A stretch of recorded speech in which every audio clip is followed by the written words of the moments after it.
So everyone, welcome to our 2021 Philanthropies Spotlight on Human Trafficking. Now, human trafficking is an issue worth talking about because it's the fastest and most profitable illegal enterprise in the world.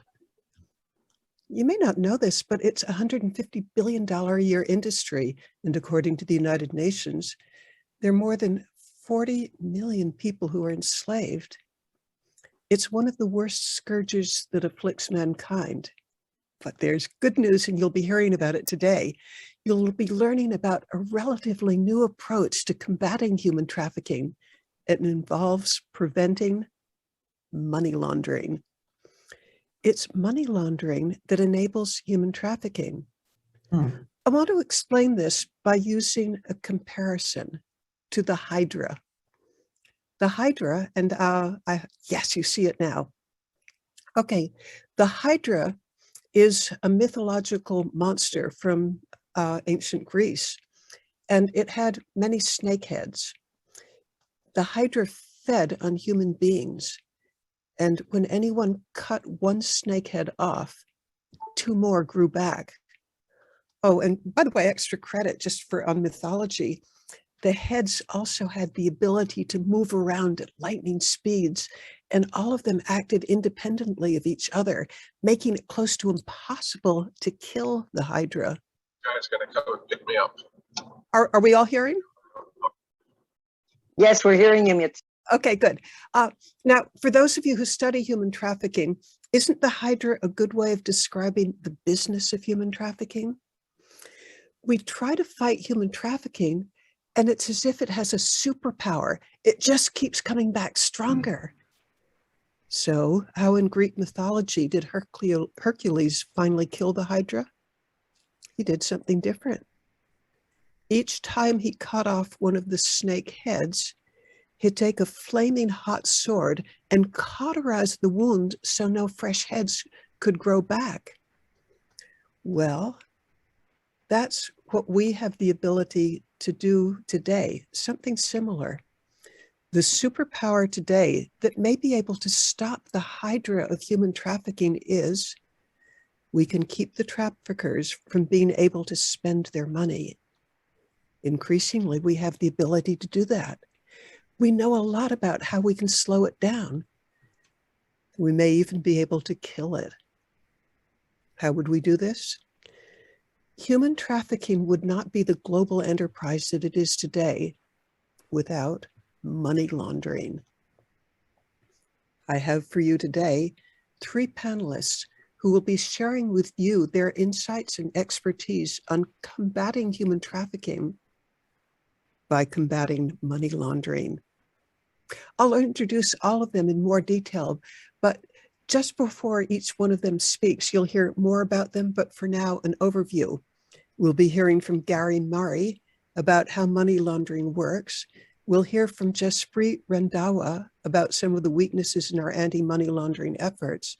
And finally, from Kevin Sullivan about why this matters to each of us. And we're going to start with Gary Murray. And do we have Gary Murray's image? Yes. Gary Murray works for Chartered Bank, and he's the director for financial crime compliance for Europe and the Americas. Besides this, he was the founder and director of the New York High Intensity Financial Crime Area Task Force. Gary also spent 17 years as the Assistant Director of Intelligence, U.S. Customs. He's the anti-money laundering ninja, Gary Murray. Gary? Hello. Hi. You'll see that It's been a long time since I've been a ninja. Well, I just made you one, and everybody's supposed to call you that from now on. Ready? Okay, Gary, since I know that you deal with money laundering, and with one of the issues that if you're a money launderer that you're going to be up against is you've got cash. The question is, how do you spend it? But to give people just a feeling for how much $1 million is, tell me, just a wild guess, or not a wild guess. In fact, let me ask the audience, show me by a show of hands, if all this money that I'm holding up, show of hands is, am I holding up $1 million? 100,000? Do love it. 50,000? All right, I'll ask Gary the same question. Gary, dear, since you deal Well, with first, I think you have a lot of new friends. It's very often you see on YouTube or that people flashing cash, and it's usually not from good purposes. But this is a good purpose. No, this is a great purpose, good purpose. This is to put you on the spot, Gary. Yeah, just to give you a little background, I'm guessing you have about $50,000 there. Exactly right. You nailed it. I know who's the professional in this group. You know, I know it's hard to believe, but actually cash is a problem, you know, for the bad guys. To give you an example, that $50,000 you have in $100 bills probably weighs, you know, a little more than a pound, around a pound. If you had 454 bills, whether they're dollar bills, $100 bills, weighs a pound. So if you had $1 million in cash and they were all singles, it would be 2,200 pounds. So you can see the problem that an organization would have where it's a cash intensive business, whether it's human trafficking, whether, you know, drugs, you know, whatever the source of the illegal funds are. The problem is, what do you do with it? So you have the money. The best thing is to get it into a bank. But we all know the banks are saying, hey, you know, we're looking for that. So if Mitzi goes to the bank today and deposits $50,000 in cash, automatically the bank is going to file a currency transaction report because you're doing cash. The second thing is someone's going to look at that and say, is this suspicious? Is this unusual for Mitzi, you know, to be doing this? And is there No, it's totally normal. I do that all the time. If there's a logical business purpose to it. If not, they are going to probably file something with the US government. All right. So what's your options? The best is to go to a bank because once it's in your account, you can move it, you can transfer it. And I think Kevin's going to talk more about that. But what else are your options? You can put it in a suitcase and go to Bermuda. You can go to Mexico. You can get in a car, drive across the border, but you still have cash. And when you get to some countries, they actually don't use US dollars. So you need to convert it into the local currency. So you're obviously having lots of issues here. So, you know, what do I do? Well, maybe I buy a container full of refrigerators and I send those refrigerators to another country. And when it gets there, they sell them and they get the cash in the local currency. But now you're undercutting the local businesses. You're infringing upon the taxes. You're hurting the industry. So more and more people are going to be suffering. And when we talked about the money laundering issues, there are over 260 crimes in the United States that an individual can be charged money laundering with. Those are called predicate offenses or specified unlawful activities. So the next time anyone listening listens to the news, okay, and they talk about someone conducting some kind of criminal activity, listen to see if they say this person's been charged with and money laundering. And you'll say, well, why are they charging money laundering? Because in most cases, the money laundering statute has significantly more penalties or sentencing guidelines. You know, they're much stronger sentences than just the normal criminal activity itself. So be aware of that. I mean, it's something that you key in on. So the key is, how do I get it into a bank? Lots of different ways. You know, I can go to a local company and I can try and buy merchandise from them. I could start a front company. I can do various different things of smurfing the money, getting it into an account. You know, smurfing means going and buying, sending someone out and having them buy $100,000 a day in money orders, and having those money orders then as a deposit in a bank, which is going to be less suspicious than the cash itself. So the key here to remember is that all of these crimes, with over 260 that can charge money laundering, there is an underlying criminal activity, and as a result, there is a victim. And that victim could be the person who was defrauded, the person who had the credit card scam, the bank account that was tapped, the elderly scams that are going on, or whatever it is, human trafficking. And the way they get the money and move the money, there is always going to be a victim when there is money laundering involved. I love that background that you're giving us, and I'm going to invite our listeners, our viewers, save up some questions for him and for anybody else that you hear. Put them in the chat and we'll try to get to them before our hour is up. Gary, thank you so much. And we will now move on to our next panelist, Jaspreet Randhawa. She's a fintech entrepreneur, and she's founder and CEO of Resource Verified. It's a global software platform for anti-money laundering due diligence. And she's had more than 20 years of executive experience in the global financial services technology industry. And for full disclosure, she also works for the organization I head, Win This Fight, Stop Human Trafficking Now. And I have all the admiration in the world for the anti-money laundering oracle, Jaspreet Randhawa. Jaspreet, in entrepreneurship classes, they always advise future entrepreneurs, find a hole and fill it. What hole does Resources Verified fill? And as you answer that, talk with us about how that relates to human trafficking. Jaspreet? Absolutely. Thank you, Mitzi. I love the graphic. I should have worn a hoodie if I saw that earlier.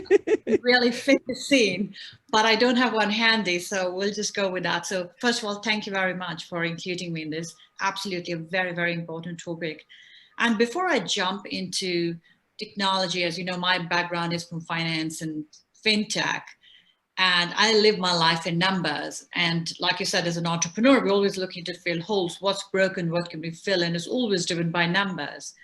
But before I go into numbers, if I may, I wanted to just share a brief story with yourself and with the audience. And I'll tell you at the end why I'm sharing that. And it's a story very close to my heart. It's about a very close friend of mine who lives in Dallas, and a fairly affluent family, and they're neighbors with another great family. And his family is a little daughter called Samantha. They call her Sammy. And Sammy goes to a really, really posh private school. And just like every other day on a sunny Wednesday, Sammy goes to school and she doesn't come back. So I know you already know what probably happened. So like any parent, they immediately call the school, they call the friends, they called, every other place where she goes for any activities. No sign of her. They contact the police, and the police are going through the normal process of, how soon can they look for a missing person. But anyways, this family has resources, right? So they hired ex-FBI officers, and they gave them all the information, and they say, go find a little girl. And then for the next several months, my friend in Dallas, his wife and the neighbors would get calls in the middle of the night that, oh, at a certain truck stop, there's going to be a rendezvous and some girls will be brought in for some horrific activity that I won't go into. So this family and my friend's wife would jump into a car, and so many times, like in the middle of the night, they're driving at 95 miles an hour with hope to find their girl. And this happened month after month after month, and no sign of Samantha. So anyways, 8 months go by and they get another call, and like any parent, they're not going to throw in the towel and say, we tried so many times. No, you never give up hope. It's probably the most beautiful thing. So they get in the car, they drive again, and they're at this truck stop, and there's some disgusting rendezvous going on, and they see this little girl walk out of a bathroom, and that's Samantha.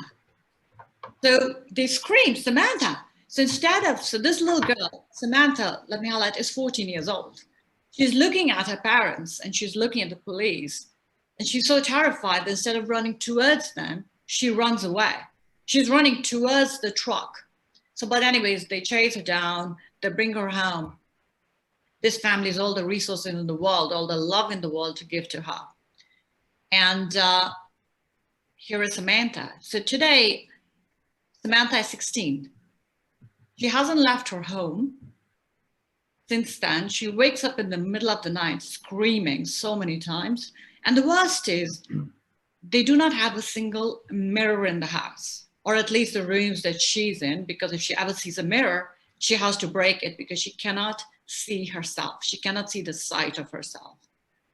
And the reason, I don't mean to put everyone in the doldrums, but the reason I wanted to share this story is for two reasons. One, I have seen so many movies on human trafficking, right? So unless you're there, you can't really understand it. And I'm not saying I was there, but I'm trying to feel what this girl's going through. And I cannot even imagine what she's going through. But the way it's portrayed in movies, like the Taken movies are great movies, but here, you know, the big dad, strong dad goes, beats up the bad guys, brings the daughter home.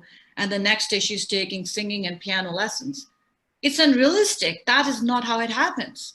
And I think it's a shame that it is minimized in such a way that, oh, this happened and then you're okay. No, you're not okay. This girl has a long journey ahead of her, and she has every resource in the world. And think of the other 40 million who have nothing. They come out of it. They don't have love. They don't have money. They don't have family. They have nothing. And the second reason I wanted to bring this up was because I've lived in all parts of the world. I live in America today, and I'm so fortunate about it. And I have a lot of friends who I talk to about it. And a lot of my friends, and no disrespect to them, but oftentimes we live in a bubble. And a lot of my friends I speak to, they say, oh, yes, yeah, that happens in India, right? In the poor neighborhoods. And that's sad because the awareness is so low that no, yes, it happens there, but no, it's happening in our cul-de-sacs. This can happen anywhere. And I'm not saying we should care today because it's happening in our regions. We should care because none of us are immune. And if we let it happen to somebody else, there is no reason it will not happen to us. So we should start literally today, start saying, we care. I know that everyone who's on this call and taking the time obviously cares. So thank you for that. And thank you for people like Mitzi to literally devote her life to do this, which is just absolutely fantastic. But sorry to kind of go off the topic, Mitzi, but this story has been just such a burden on me ever since I've heard it, and you just feel so helpless. And all I'll ask is just think about it. What if tomorrow you wake up and you never want to look at your face again? Like you imagine being so disgusted with yourself, and this is a little girl that she never wants to look at herself again.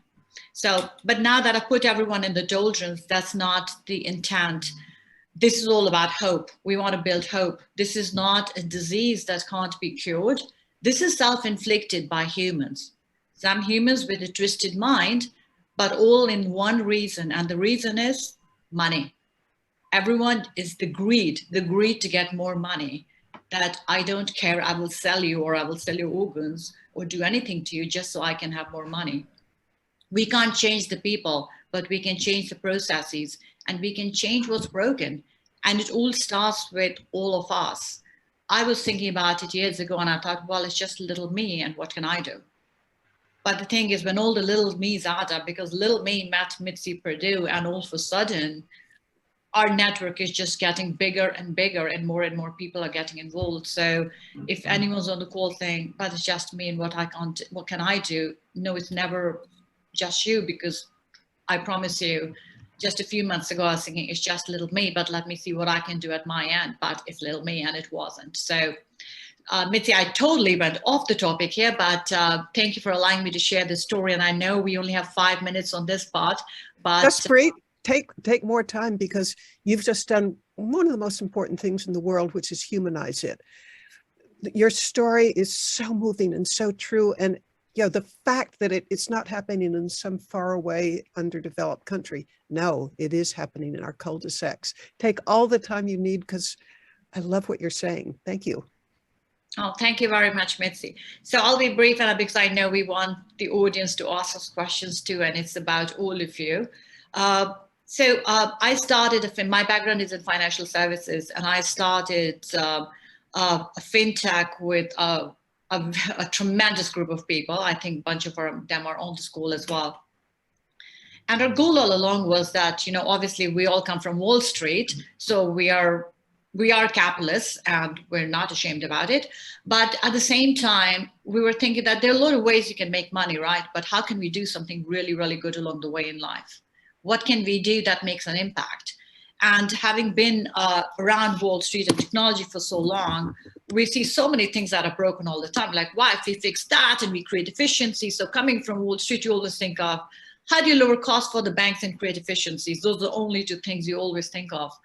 So my group and I thought about it slightly differently. Said, okay, we can do that. Of course, you can do a lot of things to lower costs and create efficiency for the banks and create a business. But how about we do something where we can make a difference in the world?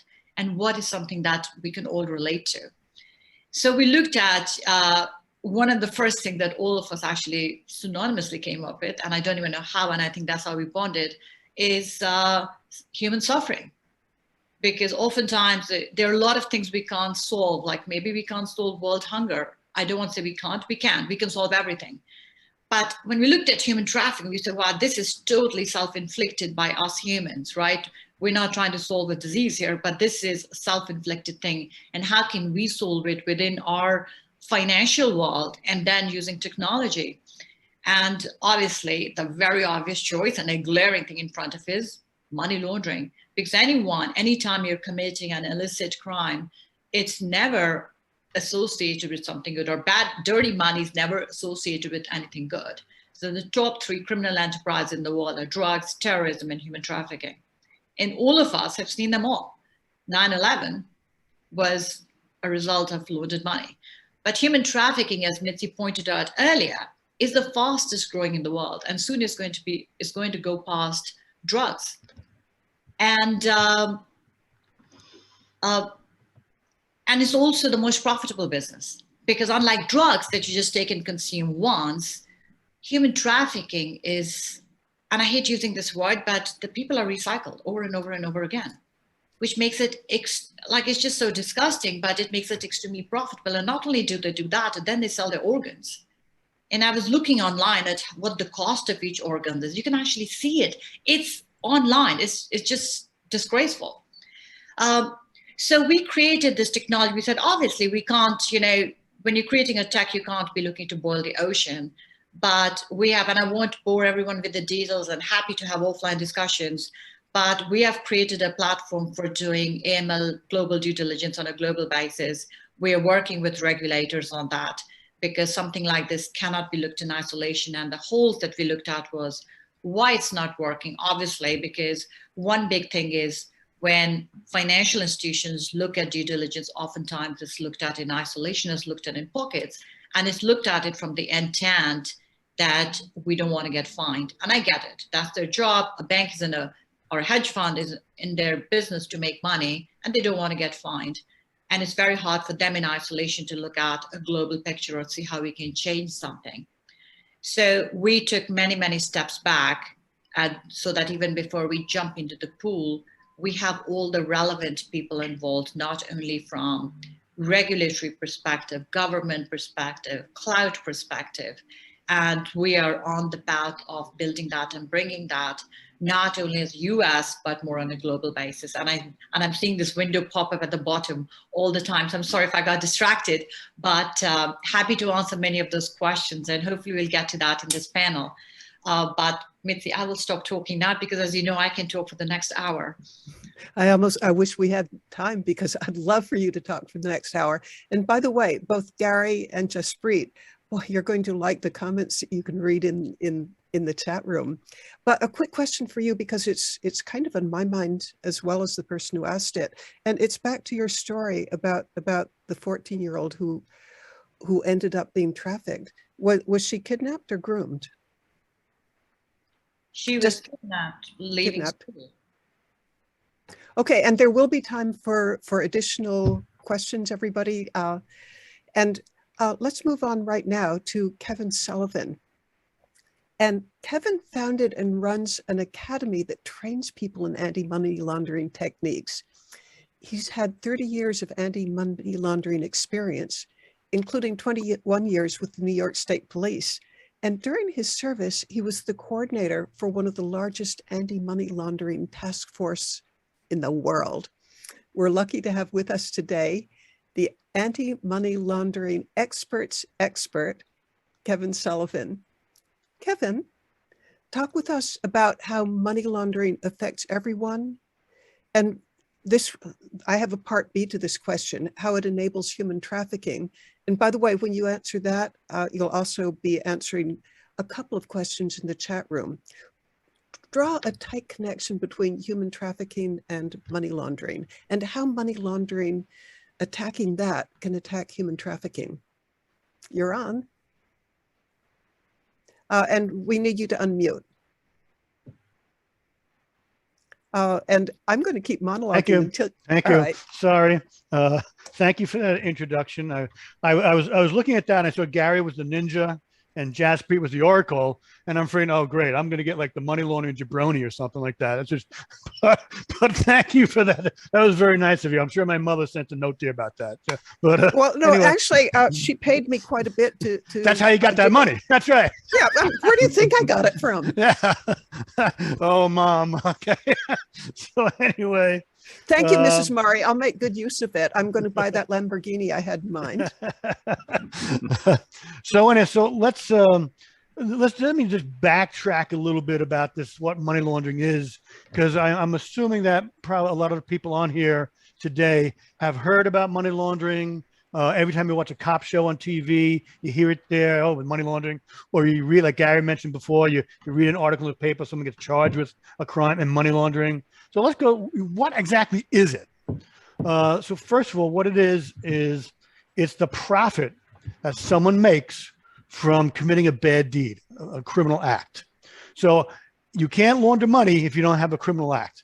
So I have to do something criminal first, whether that's human trafficking, whether that's drug dealing, whether that's arms trafficking. There has to be what they call a predicate crime. The money that I make, the profit that I make from that crime, now I have to do something. I can't just spend it willy-nilly. As Gary mentioned before, there's all sorts of government reports. I can't just walk into the Ferrari dealership and say, I want to buy a brand new Ferrari with all that cash you got in your hand, because someone's going to ask, where did you get it? Where did it come from? Reports are sent into the government, and guys like Gary and myself, when we were both working in law enforcement, we would read this and say, how does this guy, here, Joey Bag of Donuts over here, who never had a job in his life, how does he buy a $250,000 Ferrari? Huh.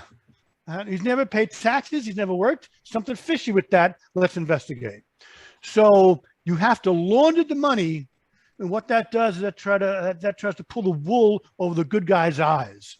So it tries to make the money appear to have come from a legitimate source.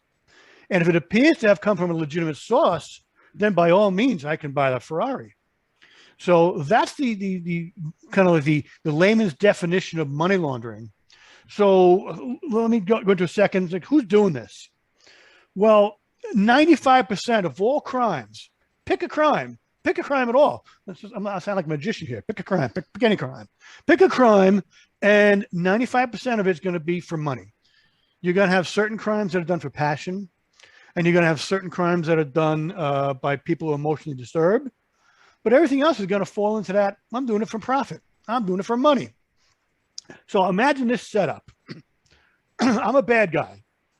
And one evening, I'm sitting in the bad guy bar and grill, having a couple of drinks, trying to ponder my future. What am I going to do to make money here? What can I possibly do? I can deal drugs. I can make a lot of money dealing drugs. But the downside of that is there's a lot of heat from law enforcement in that area. You got the whole DEA. You have all sorts of law enforcement just looking only at drugs. And you got to deal with other drug dealers, and they'll kill you. And the other rival gangs and drug operation cartels, they kill you. There's no going to jail. They just kill you. So the risk may be too great for the reward for drug dealing. So what else could I do? I could do arms trafficking. I could sell guns. But, the problem with selling guns or selling drugs, and Jasper hit on it for a second there, you can only sell it once. I got a kilo of cocaine. I sell it one time. I got a AK-47, I sell it one time, and then I got to get another load of drugs or another shipment of guns, smuggle it into the country, and figure out how to sell it and get a buyer. But wait a second, maybe I could try human trafficking. That's it, human trafficking. I can get somebody, I can get a human, mostly females, but they males also, and I can sell them again and again and again and again, over and over again. I don't have to worry about smuggling new people in. I can use the same one person over and over again. I don't have to get new buyers. Sometimes I can use the same buyer again and again and again. And there's little chance of detection because victims through the act of coercion are very unlikely to self-identify themselves to law enforcement. So what's my risk as a human trafficker? A lot less than it is if I'm a drug dealer or an arms trafficker. So I'm sitting there now at the bad guy bar and grill saying, that's it. I'm going to be a human trafficker. Around the drinks for all my dirtbag friends. That's it. But by the way, that's the professional term, dirtbag friends. That's usually I throw a couple of acronyms in front of that. But I know, Mitzi, you know, you got young ears, and I don't want to hear some of these things I say. So, right. But so that's how. What a great idea! Less chance of getting caught, and I can keep making value from the same product over and over again. Oh, this is the gift that keeps on giving for a bad guy. Why wouldn't you want to do that as a bad guy? So, but then it all comes down to when you do all that stuff. The profit that I'm making, I still have to figure out a way to pull the wool over the banker's eyes or the government's eyes to try to make it look like I am doing something appropriate. And Gary mentioned there a front company, classic money laundering technique. I don't want to get into all the techniques. We could be here all week talking about that stuff. But again, the concept being I'm a bad guy. I'm doing bad stuff. I'm going to pick the crime that has the less amount of risk for me and the most reward. And right now, that's human trafficking. That's absolutely human trafficking. So why wouldn't I? So you're fighting against that from the get-go. So you got to look at the bad guys, the mentality of the bad guys, and figure, well, they want to take the path of least resistance. And it's human trafficking right now. That's why it's exploding. And as you mentioned right from the very beginning, you know, the $150 billion industry and growing. So how do we attack that? You attack it the same way we try to attack drugs and the same way we try to attack arms trafficking or weapons of mass destruction. You know, try to get at the money. Because if there's no profit in it, Mitzi, there's no profit in this, they're not going to do it. Move on to something else. Okay, there's no profit in human trafficking. You know what? Maybe I'll just steal your car instead because I can't make any profit over here. I got to try something else. So if you could put a damper on the profit, you have put a major dent in that $150 billion industry. And maybe you can't save everybody. In fact, I'm going to tell you right now, you're not going to save everybody. But if you save a few, maybe one, you know, you save the girl that Jasper spoke about. What if you could have saved her? What if you could have prevented her from that hideous life that she got led into? Man, that would have been great. That would have been fantastic. So, you know, sometimes we can't look at it like, how do we completely solve it and eradicate it altogether? Maybe we just got to start small and say, let's, you know, put some dents in it here and keep on building up on that, building blocks. You know, how do we go further and further with that? And now I completely forgot the rest of your questions. Mitzi, this is Gary. Yeah. Hi, Gary. I know that, you know, when we've been speaking so far, the references have been toward human trafficking as it relates to sex trafficking. But it goes beyond that. I mean, we have child soldiers around the world. We have agricultural workers. We have fishermen in Asia that are trapped on vessels. We have domestic servitude. You know, it goes well beyond just sex trafficking into when you're talking about human trafficking. And the United States, is a destination country for this. It's important to know. Well, I'd like one. First of all, let me thank Kevin. I loved what you have to say, and I keep wishing that we had more time. Maybe Mark Sainer will make that available one day.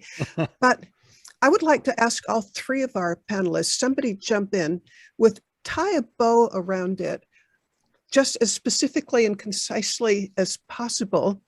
I think I'm looking at Jaspreet because you're exceptionally good at this. Why attacking money laundering is attacking human trafficking. Somebody put a bow, raise your hand and I'll call on you, and unmute yourselves, please. Okay, Jaspreet. You already picked me, so then I raise my hand as well, Mitzi. Thank you. The people who are in human trafficking, meaning the traffickers, people who become traffickers, they become traffickers to make money, period, right? So when they make money, it's illicit money. So they cannot use that money because it's so much money, they just can't walk into a bank and deposit it because they need to show source of funds, which was very nicely explained by Kevin earlier. So in order to do that, they need to launder their money some way or form. So because they need to run it through a regulated entity to wash that money, and which is where money laundering becomes a huge thing. Either they disperse that fund into several different banks in little amounts, so it stays below the threshold. You can do it all over the world. The banks are not really talking to each other, and that's where it becomes. So once it goes into a regulated entity and you take it out, now it's washed money. So now if they take it to another bank, or where did you get this? Oh, I just took this out of my account at JP Morgan. Here you go. It's washed money. And now you can do anything with it. And the other thing is to buy some expensive assets. You can buy diamonds, but even there, those are regulated entities now, where you have to show where you're getting the money from. So it can be done. So to wash money, you can either buy something very expensive, or you can run it, but ultimately you need to run it through a regulated entity.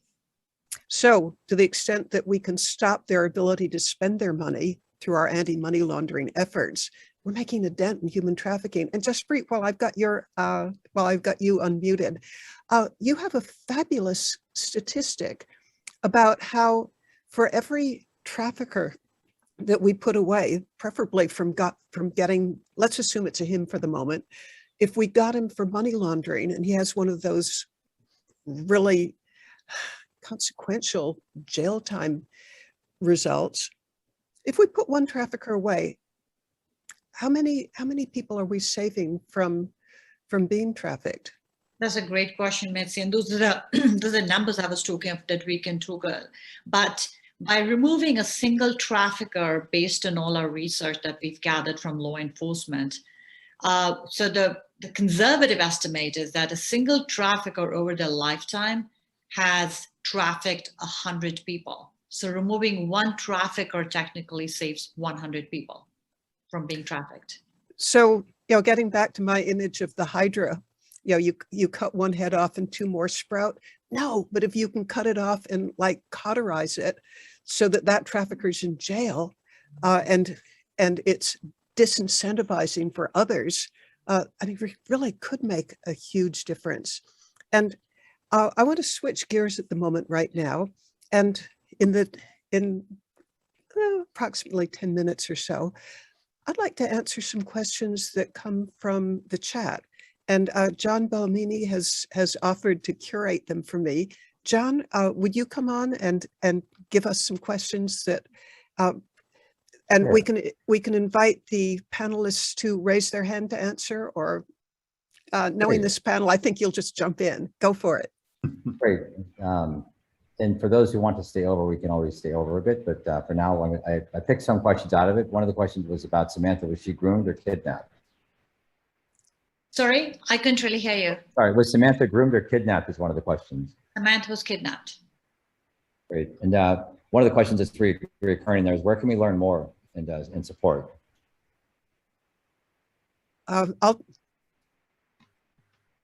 Actually, I think that everybody should answer. Anybody who wants to know about, whether it's Gary, Kevin, or Jaspreet, who wants to know about your work, give us an answer, and I will call on Kevin first, but also write it in the chat so that people can find you. Kevin, where do they find you? They find me at amltrainer.com.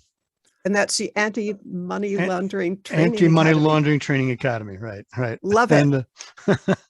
Gary, you're up. I'm putting my email into the chat box. Yep. Perfect. If everybody could put their information in the chat box, that'd be helpful. And Jaspreet, tell where people can get hold of you. Absolutely. So I will put my email in the chat box as well, but I can be found in two places, either Win This Fight through the links that we have on there or through resourceverify.com. We have a link in there. So if anyone emails there, those emails will come to anyone on my team and ultimately to me. Beautiful. And John, I'm going to go back to you and the curated questions. Great. So another general question: is there a general site to learn more about human trafficking? Is there one that you trust, Mitzi? Like, or is it really that fragmented? Well, personally, I'd love it if you come to winthisfight.org, which is the organization I head, and something that I'd particularly love if people have the time to do it. I write a weekly blog for the Association of Foreign Press Correspondents. I also write a weekly blog, the anti-trafficking blog for Psychology Today.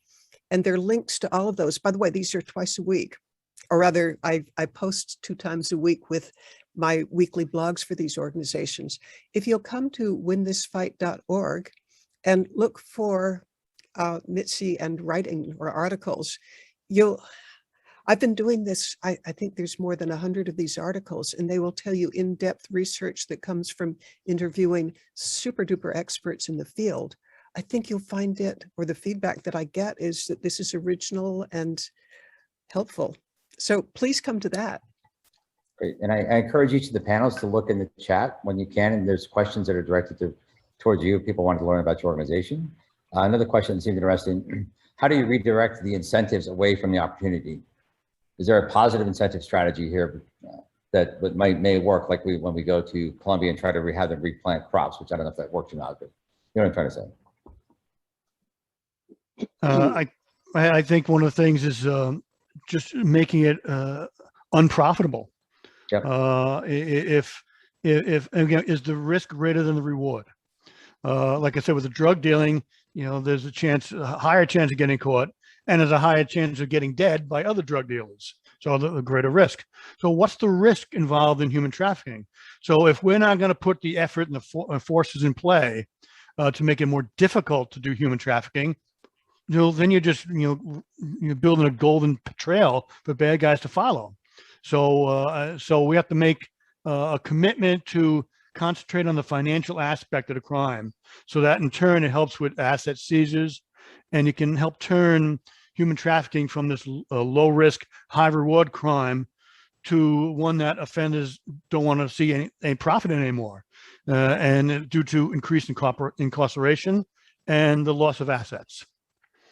That brings me to a question. John, I'm going to take my privilege as being moderator. There's a question that I would absolutely love somebody to answer. And that is, I'm going to guess that there may be some young people watching this, or the parents of young people. And that is, what if somebody wants to have a career in anti-money laundering? What are some of the skills that they would need? And I'm going to guess their motivation is they get to be a superhero. They get to have a huge return on their effort in the result of demotivating the bad guys to take up trafficking. So what does a young person need to learn if they wanted to go into anti-money laundering? And I think the appropriate person to answer that would be the head of the Anti-Money Laundering Training Academy. Kevin, you're up. Well, I mean, it's all going to start out with A, you need desire to do it, and B, you have the proper training. So there are places to go for training. I'm not just going to promote my places. There's associations to be part of that get involved with this. There are groups to be part of that can get into the training aspect of it. And once you got one of two roads to go, either law enforcement or financial. And if you're in law enforcement, so now you're looking at working for ICE or FBI or police agencies, or if you're in banking, the financial institutions, or the fintech side of it, like Jasper is involved with, kind of come up with the software and then the analysis of this. So, but all that, you just can't walk in willy-nilly. You have to have some kind of training behind you to understand that. So there are not a whole lot of universities out there that have classes or even accreditation for financial crimes. There's a few out there that do it, but not many. And that's something that I would like to see in the future, is that it becomes a regular course of study at legitimate educational institutions.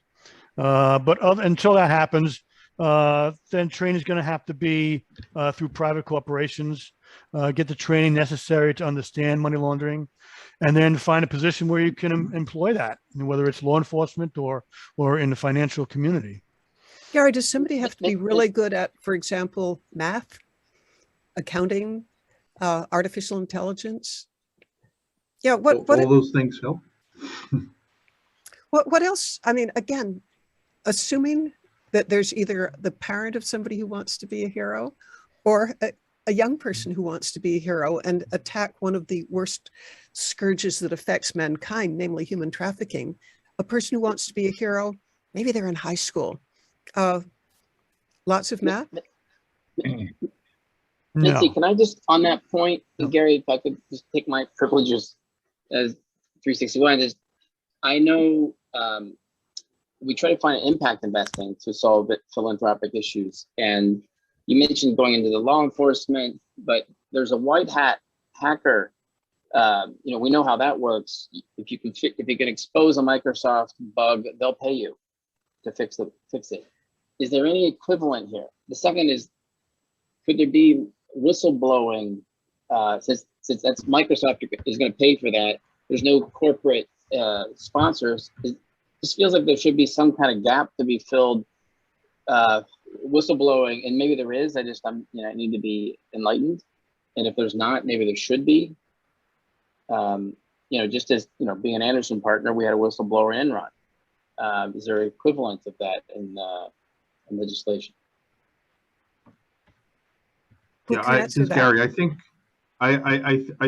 law enforcement has a general thing. I call it moiety, where they will pay up to 25% of the funds recovered, well, whatever the source of the illegal activity was. Now they may only pay 10 to 15%, but up to 25% of what the funds that were recovered due to criminal activity. So there is already a mechanism like that. Also, I think what Mitzi was referring to, a younger person interested in something like this, I think they need to find like-minded individuals that they can bounce ideas off of, or, as an example, Win This Fight as a website where they can go and maybe meet some people and have further discussions on that. And I think that would increase their interest. And it would then let them know what type of skills were necessary. The easiest thing to say, make sure you know Microsoft Suite. Everything from Excel onward is used constantly in reviewing the activities. I just want to make a point there that I know that we all may want to be a superhero, but I also don't want anybody to become a vigilante either. Because in this thing, all roads here lead to law enforcement. You by yourself, you're not going to go out and arrest somebody and throw them in jail. It doesn't happen that way. The best you can do is point law enforcement, the police, and then ultimately the prosecutors in the right direction, and point them at, hey, this guy over here is our trafficker, and that's the best you can hope for. So I want to be very careful with that. Be a hero. Hero, if you consider hero in terms of that you discovered something and you pointed the police in the right direction, absolutely, I'm all for it, 100% for it. But I just don't want to turn anybody into a street gang that are going to go out and try to do it themselves either, because then everybody gets in trouble then. Well, just to follow up on that, Kevin, I'd love to make it very clear that there's a roadmap. If it's not clear, there are gray hats moving to white hats, right? Because people are driven by profit for the good and the bad, and if they could just know that could redirect, and there are always these sort of gatekeepers, people doing things that they don't even realize that they're doing to enable this, if they could be redirected. I'm not so clear that the law enforcement profit incentive is clear, but I'm learning, and I'll learn more, and I'll just place marker that for now. Sorry, carry on, John. John the reason John's speaking is John's the co-leader of our philanthropic interests and impact investing side. So just for context there. So carry on. John, Thank do you, we John. have one more brief question? We Because I do. We want have to what leave. we do. We do, and it's around cryptocurrency. Is it making things worse or better? And that's, I guess, the main question. And I guess I want to make a double question. And how can our group of family offices and investors, what industries should we avoid? So it's two questions. So one is cryptocurrency making it worse or better, and then what industries should we avoid as investors that we should stay away from? Those two questions. So I can jump in on that. So at the moment, crypto is a money launderer's dream, right? Because the anonymity it gives you. But at the same time, luckily, the regulators are all over it. So it will get regulated very, very quickly. And from the AML perspective, especially for something what we are building, is asset agnostic. So whether it's crypto or gold bars or cash, or, it really doesn't matter. So it's ultimately, there is no fighting crypto. It's here to stay. It's going to become a huge and a big market. And as long as, I think it was either Kevin or Gary talking about it, that a big thing always is the source. Where is it coming from? So whether it's crypto or anything doesn't really matter. But at the moment, until it gets fully regulated, which it is not at the moment, it's a money launderer's dream. And right now it's quite dangerous, actually. But it's going to be one of the safest things soon. Well, thank you. I'm going to interrupt right now because I figure we've got about 5 minutes left, and I want to make sure that Mark has a chance to summarize. But I certainly want to thank Jaspreet and Kevin and Gary. I love the insight that you've given us. I bet for a lot of people, a lot of this information is new, including how anti-money laundering efforts can make a dent in human trafficking. And now, Mark Sainer, over to you. Well, Mitzi, first you said, will I allow you to go over for 1 hour? That 1 hour was your idea. I knew that this would lead, but it's actually a good thing. This is a stepping stone, as we said, right? And the number of people that have joined here, and the number of people invited others, and their hands up and questions galore.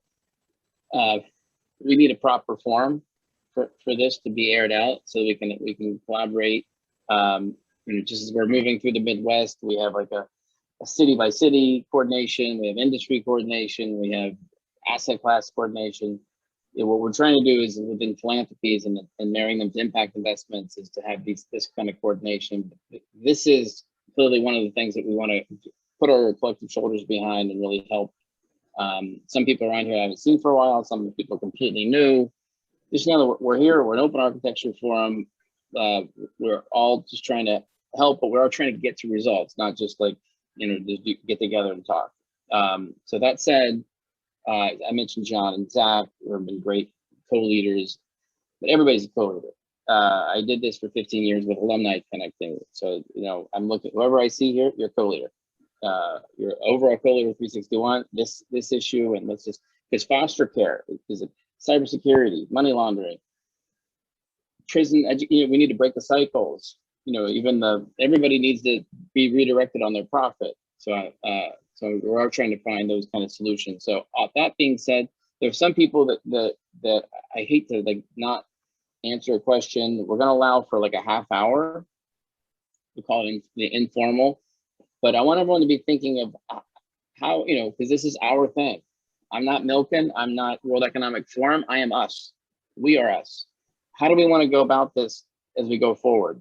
Do we want to have a series of other stepping stones? We call them deep dives. They usually are like 1 or 3 hours, or we go at it like impact summits. We do, half-day, full days. We're trying to get together more. But that said, these are all those perspectives. This, what Kevin brings, Gary's bringing. You're sort of an overall leader, Mitzi, and Jaspreet's executing on all this stuff. We need to do it together. And I don't want to just cauterize one trafficker. Yeah, right. We want to do that. But let me just go quickly around. I know a few people and another person a little bit like Hey, me, Mark. Bo Beatty. Just when you tee yourself up, so how you could also help bring light. Part of it's bringing light to all this. But Zach, you want to say something? Yes, thank you. And thank you, Mitzi, for organizing this. It's the presentation quality was top notch. I think we need to have a follow-up, I think, as an email or whatnot with all the actionable items and resources. And I think Kim Colt requested that as well. But this is the most engagement I've seen in the chat in a long time. That's one point. Gary's point of describing how trafficking works in different industries is important, because we're all investors and our portfolios are in different industries. So that'll help us understand how to benefit in our industry. And a bit counter, or not counter, like it was mentioned that there's the two levels of attacking this, the money laundering and also the, on the spot intervention or like the local countermeasures. I think we need both. So hopefully resources are on both, because it's a big world. There's still a lot of countries that are outside the Western financial loop where people could still launder their money, right? People could buy a lot of goods in XYZ country and then go sell it in the US, for example. So I think we need a balance of both. Gold money laundering is really important. I recommend this Netflix show, Dirty Money, that describes that in detail. I think, yeah, we invest in gold as well, so it's important to tackle that. Cryptocurrency, like Jaspreet said, it's an ongoing thing. I'd love to see more opportunities of investments as well. So Jaspreet could be one as an impact investment. So hopefully we'll hear more about her company. Yeah, so thank you all again. But we Zach, need a follow-up email. Yeah. To that point, you're going to meet Jaspreet in Chicago, and Mitzi joins us either in Detroit or in Cincinnati. I can't remember. But and Sheila and other people. Well, the nice thing is we're going to have a lot of time to talk about this and get things done in person as we go through the Midwest. Well, I mentioned you, Bo. John, do you want to say a quick word before I turn it on? I just want to say a quick word. So besides the co-leader, this has been a personal area for me for the past 2 years. My mother, I used to sell her body. My sister was trafficking in a carnival show. So this is very personal to me. And I think that when I heard the person, I thought I knew how evil this was, but when I heard that they harvest the organs afterwards, I almost threw up. So this is so evil. I don't even think the devil's involved in this work. I think it's just so evil. And every day I don't do something about it, I feel awful about it. And I'm so glad to see all of you here. I'm just so grateful. And for the 20 people that I know that showed up, I'm so grateful you're here. And I see that Mary, MJ, and Yvonne have their hands. I think MJ's had his hand up the longest if he still wants to ask a question. But that'd be great if we could use the hand signals for questions now, so we could keep some formality to this. That'd be great. But MJ, did you want to ask your question? Yeah, thanks, John. And I'm very grateful to you to introduce me to this forum. Very touching, very human. So thank you to everyone. A quick question is, we talked about a large money associated with this, but what I understand from my work is actually this is like a supply chain. The person who initiates the trafficking gets very little money, and as use of cell phone, maybe $20 or $50 in countries such as India, to abduct, to kidnap a little girl. And that money is untraceable, and that's used for just basics. How do you stop that, disincentivize the source of that small money so that the first kidnapping doesn't happen? At the end of the process, there's huge monies involved, but the beginning is very small. So AML may not be that easy to work on this. I can answer that. First of all, MJ, great to meet you. So I totally agree. Because these rings are very, very big. The person who's doing the first level job is not getting paid a lot of money. But the thing is, even the little money that they're being paid is being driven by someone up there who's making a lot of money. So think about it like a car manufacturing company, right? The owner makes a lot of money in Ford Motors, but the person who's putting in the small little parts is not really doing that. So these are these people doing the small little parts. When we go after from the money angle, if we're going at the guy at the very top, who is the one who is making all that money, it's not just one person, it's probably an entire team. If you eliminate that, then these guys have no incentive to go kidnap someone, because who are they supplying this to?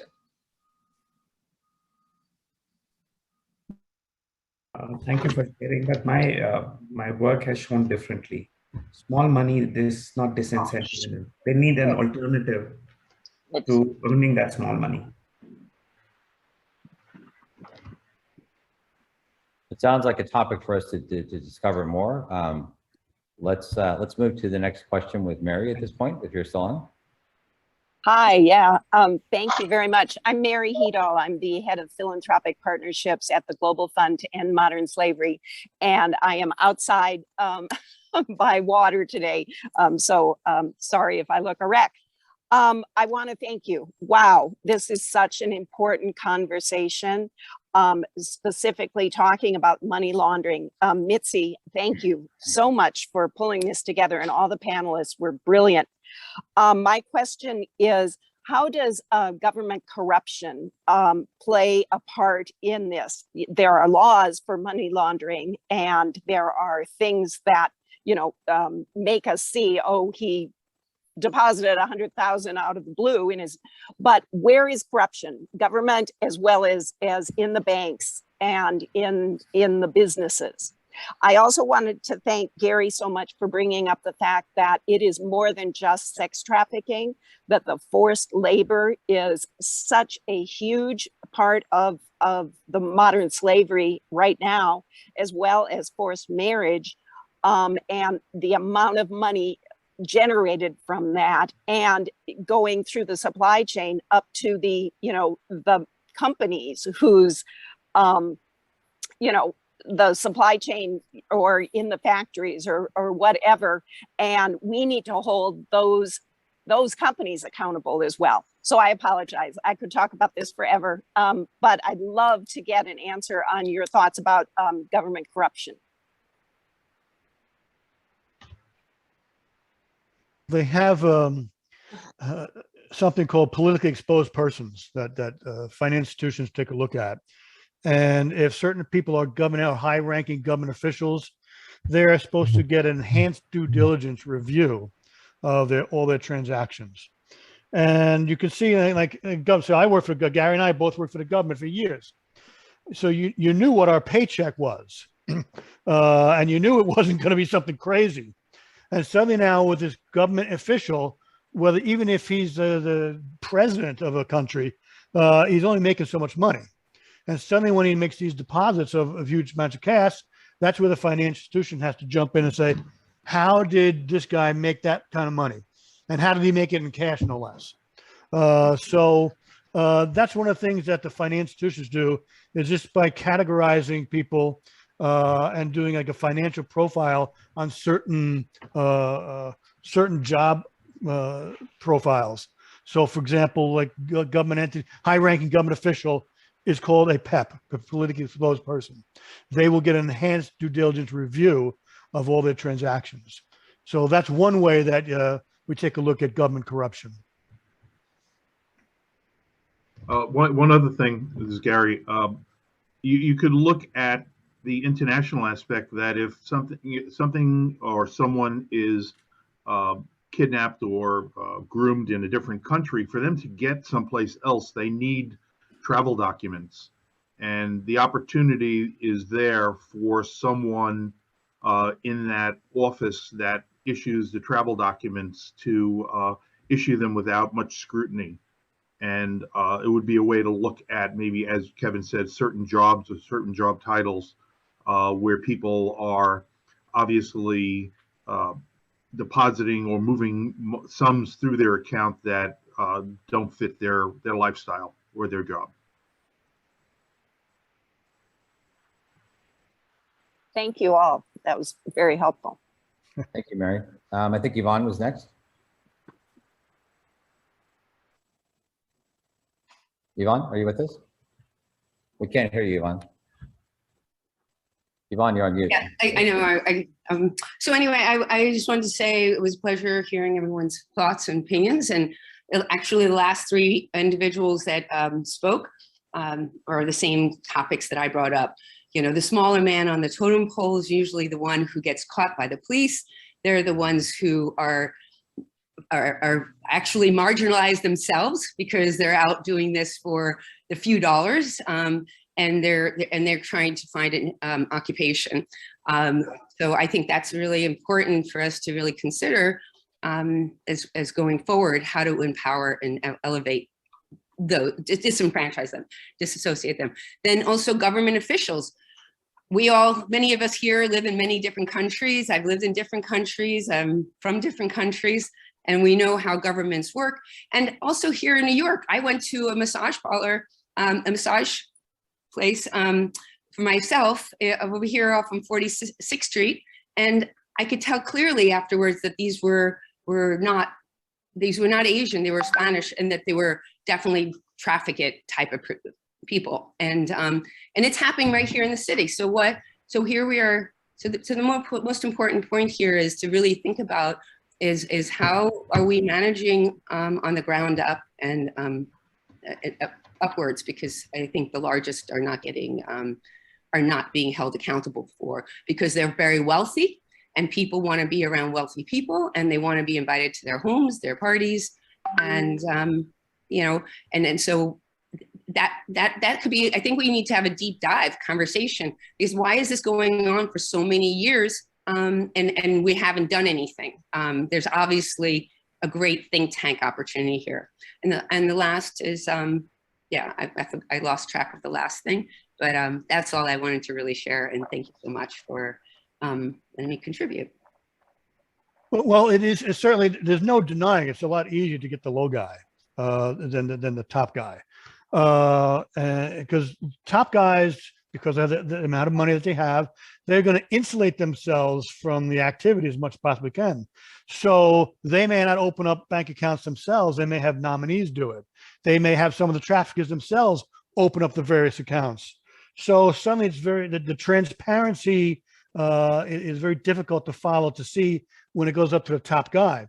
But I'll tell you right now, when we do get the low level guys, every time, we bring them in and talk to them, and we try to, we don't interrogate anymore. We call it interview, because it's a kinder, gentler term these days. So we interview people now. But the idea is to get them to sing. We want them to tell, all right, pal, well, maybe we'll make you a deal if you tell us who's the next guy up in the dating chain along the line. So you may not see it right away. And granted, I mean, it's a lot tougher to get the Lex Luthors of the world than the low level guy. But that's always what we do, is we try to, move up the ranks and move up the ranks. It takes a while. I mean, Pablo Escobar was the richest man in the world for a long, long time, but he finally fell. El Chapo was one super rich, but he finally fell. Took a while, not in the speed frame you want to get, but look, because they're assets, they make it very difficult to track them back. Again, it's a social thing. I know people who've gone to parties at their home, affiliated parties and things, and they just love the idea of going someplace luxurious. This has been going on forever. I remember for Manhattan back in the 80s, and you would see pimps in meatpacking who would have their prostitutes right there. I remember that. Yeah. Yeah.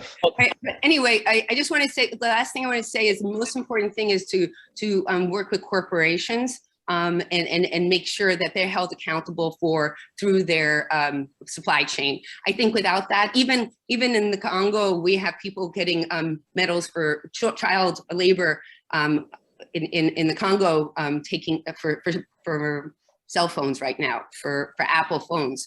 We're not being responsible. And I think that's the way we really handle it from the corporate side. I think you hit the nail on the head, accountability. You're absolutely right with that. Thank you.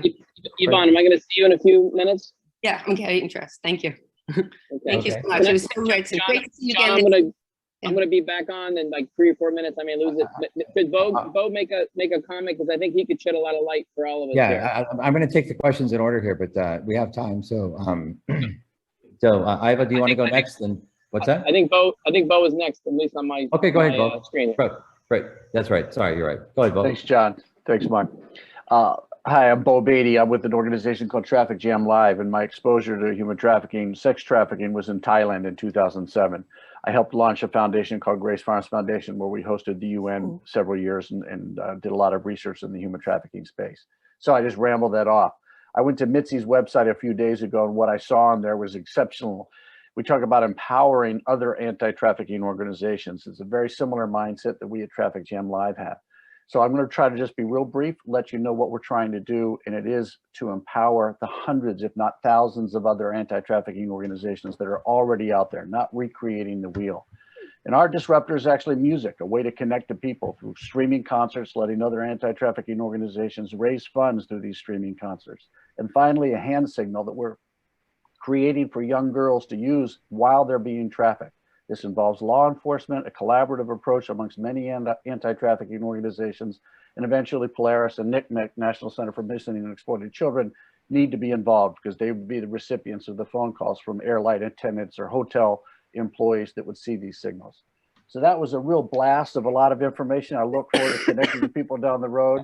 This is a massive, evil, dark shadow. And sadly, you guys know about it. 98% of the people here in the United States have no idea what's going on. No idea.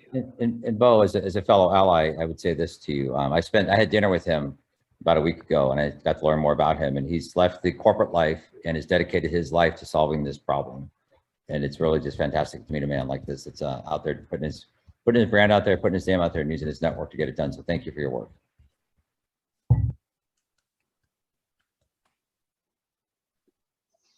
Cool. Iva, do you want to go next? Sure. Some of my questions been answered, but I did want to see if you could address a little bit more the notion of a zero tolerance consensus, something that can be incorporated really much more visibly into the ESG and other corporate standards for accountability and responsibility. Is there something that we can do to really facilitate and accelerate on that score? And similarly, not just the corporates, but the banks. As a group of 361, as a group and part of investors and folks who bank with the large banks, is there a way of coming up with something that we can collectively organize, facilitate for banks to also sign on? I see this kind of like, you know, you had the divest and reinvest movement with regards to energy. Well, how about, you know, like divest and reinvest in terms of the knowledge that we would have about human trafficking and how it's impacting on the economy and businesses? Great questions. Go ahead, Mitzi. Actually, I was going to be very interested to hear what everybody else had to say. I don't have a great big answer other than I love the idea. Let's do it. But have somebody more knowledgeable in how it would be done, please speak up. I think it's important that it just gets spotlighted, and somebody mentioned that before. That, you know, most people in America aren't even aware of this situation. So if we spotlight it, as you can see in other things in the last few years, when you put a lot of attention to it, things happen and things change. So I think it's just a matter of proper public relations and spotlighting it, and then accountability for the banks. Because the interesting thing here is that I mentioned before that criminals do it for profit. Unfortunately, the banks are here for one reason also, and they're there to make a profit. And so we got to make sure that there's accountability there, that they're not overlooking a few things that maybe they shouldn't for the purposes of to make a profit.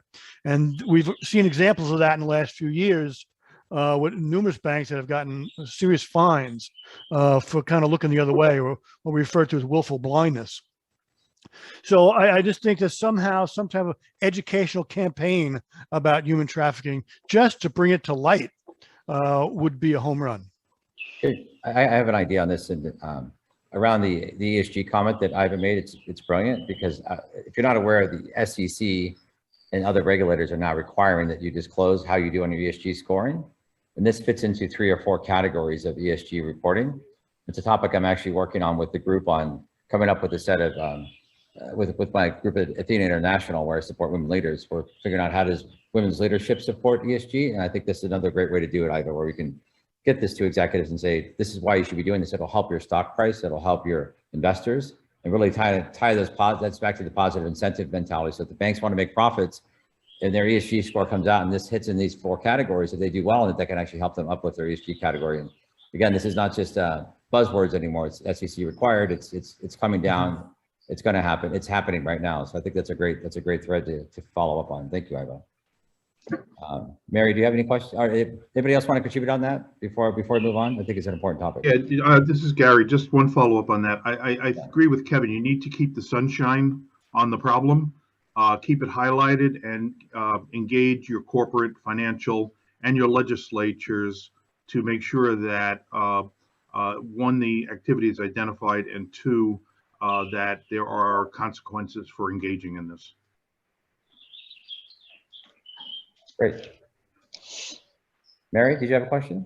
Yeah, John, thank you very much. By the way, John, great insight. Yeah, I think that's a great idea with ESG scores around the banks. That's a great added, I think that will complement the whole process. The question I had was around education of the children themselves, right? Probably there's a lot of programs out there. I just myself don't know about them, but I'm involved with starting to get into a lot of schools, especially in some of the countries that are outside of the States. Across Africa and South and Central America, as well as India. And are there programs out there to start training kids at a very young age? I think it was Courtney that mentioned she put together a program for NYU. Is that something that we know of? That is it at the earlier stages? I know probably there's a fine line on how you manage that with children to make sure psychologically they're okay and they can absorb that information well. But is there any programs out there that that anybody's aware of, and how can we help further get that knowledge into the schools at the levels to start educating children earlier? I'll jump in to answer that. There are several that I'm aware of, but they tend to be like at the city level. Like New York has several exciting ones. Other states or other cities do also. I wish there were a national effort. Great. Any more answers? Bo, actually, Mitzi, that brings a bell. How are, like Kevin and Gary, like how are we doing on the local versus federal silos? Are how coordinated are the law enforcement agencies, let alone the multilateral? Yeah, well, I tell you right now, the whole defund the police movement is just not a good thing for this particular topic, because you're going to have less and less special details in the police department dedicated to things like this, because you're going to have to put whatever cops that have left, they're going to have to respond to emergency situations first. So there's going to be less and less special units, and there's going to be less and less money available for training for these things. So I'm certainly no fan of defund the police, and I think that whole concept is the silliest thing I've ever heard in my life. But it's going to have effect. It's going to have a trickle-down effect on all these various things, whether it's drug trafficking, or whether it's human trafficking, or just physical abuse by spouses. If you don't have the law enforcement out there, if you don't have the training for law enforcement to do it, you just open a door. Somebody mentioned before, it's pure evil. You're right. There is evil out there in the world. And I know there's a lot of people that don't want to believe it, and they believe in rainbows and sunshine, but there's evil out there. And you fight evil by having a very good and educated and well-trained law enforcement force. That's the first defense for this. I can just add to that as well, and Kevin, thanks for that. But I mean, obviously this has to be, because somebody asked on the federal part, so that's also important, because this has to be looked at a tactical level, and like from the police, like, you know, to rescue somebody. But even at a federal level, where we've actually already initiated discussion and spoke briefly on that, where in order to fight such a big crime, there's an organized, we were actually invited by the Department of Treasury, a group called FinCEN, which all it does is fight financial crimes. And human trafficking is one of their top priorities. So they are looking, and we had a very frank and a very open conversation with them. It's a fairly top secret group, and on how all the measures they are looking at. So they wanted to understand, we also wanted to make sure that they approve of what we are doing. Absolutely, at a federal level, there's a huge level of interest, because just because you're in the government doesn't mean you have visibility and transparency into everything. And that's what we were told very openly. And they said, right, we want technologies and solutions and firms like yours, but they're very interested in what we were doing, how closely we are aligned with Win This Fight. Actually, we are working with Win This Fight together, and our solution is motivated obviously to prevent human trafficking, but prevent human trafficking to prevent human trafficking from the angle of money laundering. Just to point on the FinCEN, FinCEN is the repository for all of the financial reports that are filed by financial institutions or businesses that appear to be suspicious or required by reporting. And it has become commonplace for investigators for all types of criminal activity to run the suspects in their criminal investigation through the financial database. And that financial database, if there is a hit, it will link to additional individuals, businesses, telephone numbers, IP addresses, email addresses, and a whole host of opportunities for law enforcement to expand their investigations. So FinCEN is critical to this because they're a main coordinator of the financial database, and it is open to law enforcement for querying and is well used.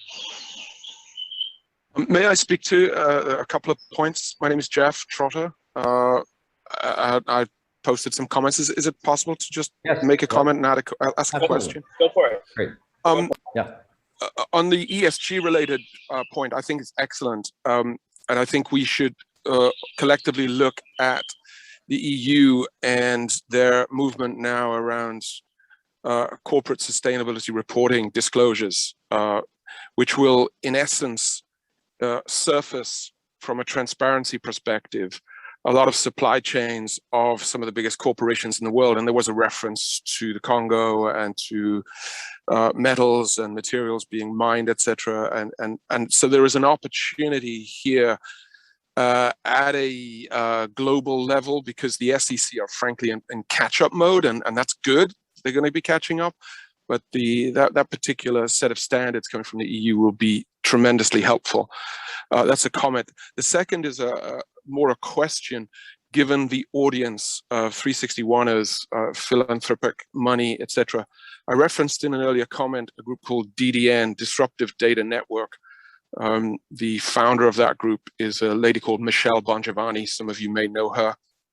She's been doing some tremendous work with her nonprofit called Heal Our World. DDN was seeking capital from a philanthropic group or groups to really help bring together the multi-stakeholder elements that will help solve this challenge, which is everything from multi-faith-based organizations. In fact, we convened at the United Nations with one of two groups that have observer status at the UN, which is the Vatican City. In the room also was the Jewish faith, the Islamic faith, the Catholic faith, Christian faith in broader sense.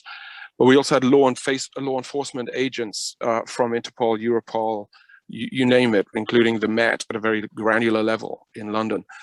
And big data providers and big technology folks who have AI capabilities. You know, when you bring all of these things together, you really have an opportunity to go into the dark web and really start identifying the flows of capital. And that's fundamentally what we need to be addressing here. And if anybody, I put my contact details in the chat, and if anybody wants to reach out to me and learn a little bit more about DDN, maybe even have a conversation about DDN and what they're doing and how they wish to set about doing this, I would be more than happy to do that. That sounds great, Jeff. Thanks, Jeff. Thanks, Jeff. Anyone else?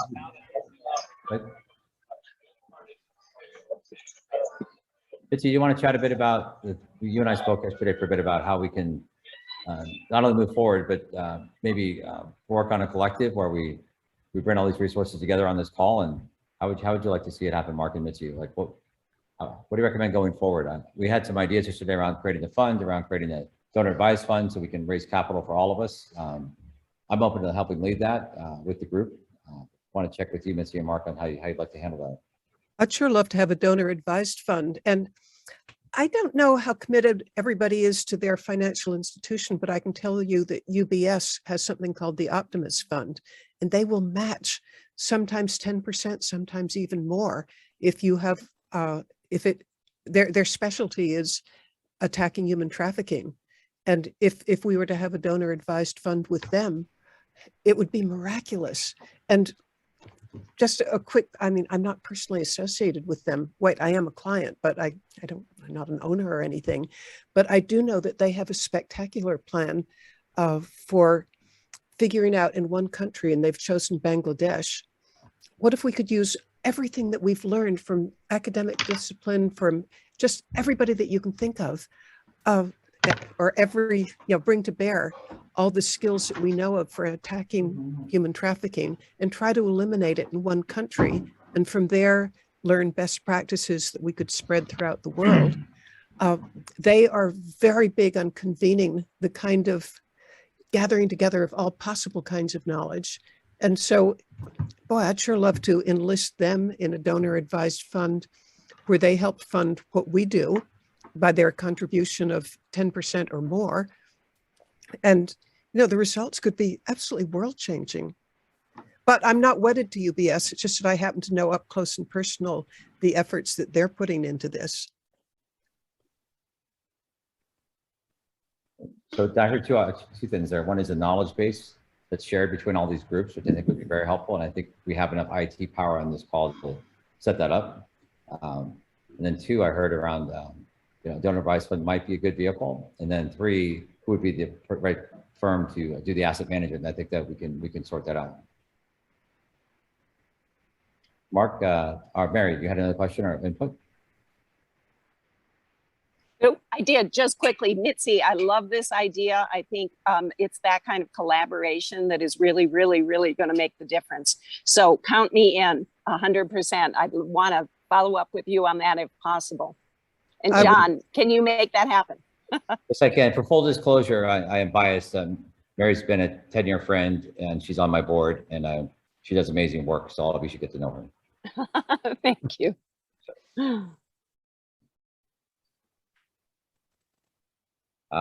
Anyone else? Questions that weren't answered in the chat?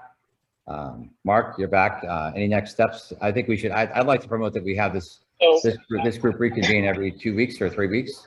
I mean, I did have a question in the chat, but I think you can. Somebody can just follow up with that later. Okay, great. One that I put in the chat because it's like about just data and geek stuff. Yeah. And Marcus, this is a hot button for me, so I'm happy to really help lead this with you. No, we definitely want to go co-lead on specific things. I just think it interrelates with so many like foster care, prison education, 100%. Breaking cycles, yada yada. And we want to summit on this. Maybe we do another stepping stone toward that. It could be part of our impact summit in the fall. Let's go for it. So if it's okay with everybody, we'll set up an email communication with the group that attended. So and those who want to. Your friends are here. Oh, my friends are here. 361ers. All right. You have Nicole. Yeah. We didn't know that Richard was so tall. Yeah, Richard. Anand. Margaret, who's advising an Africa venture fund. Peter raises money for venture funds. We're getting together here.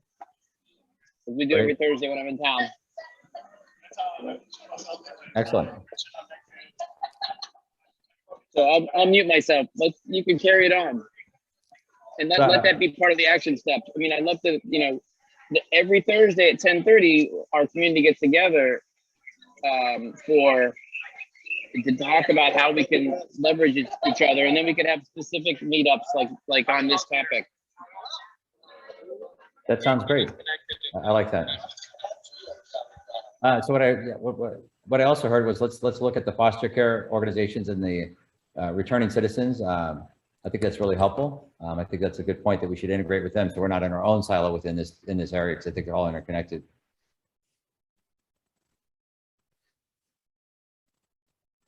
Here. Zach, any thoughts on this? Mitzi, anyone else? Well, okay, I'll jump in with a thought. And I don't want to abuse people's time, so I'm not going to go on long, but good Lord, this is exciting. We can really make a difference. When you get all of this brain power together and all of this energy and caring and recognizing of the problem, I'm as excited as can be about what we got done today. Thank you, everybody. Well, and I don't think anybody here is here because they don't want to be here. So I'm just so grateful for everybody's time. Laureen, you had a question? Actually, I wanted to speak to Mitzi basically, and that is, you mentioned something about the lack of education for younger women, and several other people were kind of bringing that in. And to me, looking at what everyone said, we're all talking about the end of the problem, stopping the money laundering, making it less enticing to people. And obviously the lower end people are the ones who are going to suffer because they no longer have any money to pay for their basic needs.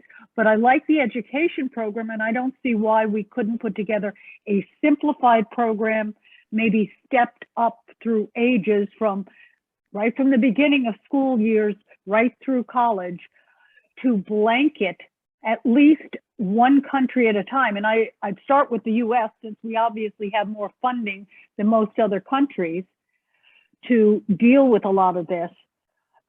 I don't see why that could not be a program, and teachers need to know about this. There are not many people who really discuss human trafficking in social situations in the States. So I would like to see a little bit more awareness of this in general. Let's do it. I mean, I'm so on board with that, I can't tell you, because I want to have prevention. I want to disincentivize the traffickers, but good Lord, wouldn't it be neat if some young woman who gets lured into it, if she doesn't get lured in because she knows this is where this leads. Well, and there's so many aspects to this too that I see, because we know our children have gone through a horrible year and a half or so because of COVID. But in general, I see teenagers nowadays.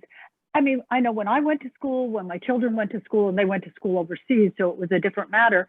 But the pressure, the peer pressure, and with social media and everything, we need something to give them enough information on the ground level to kind of armor them against the constant barrage of negative reinforcement that they get.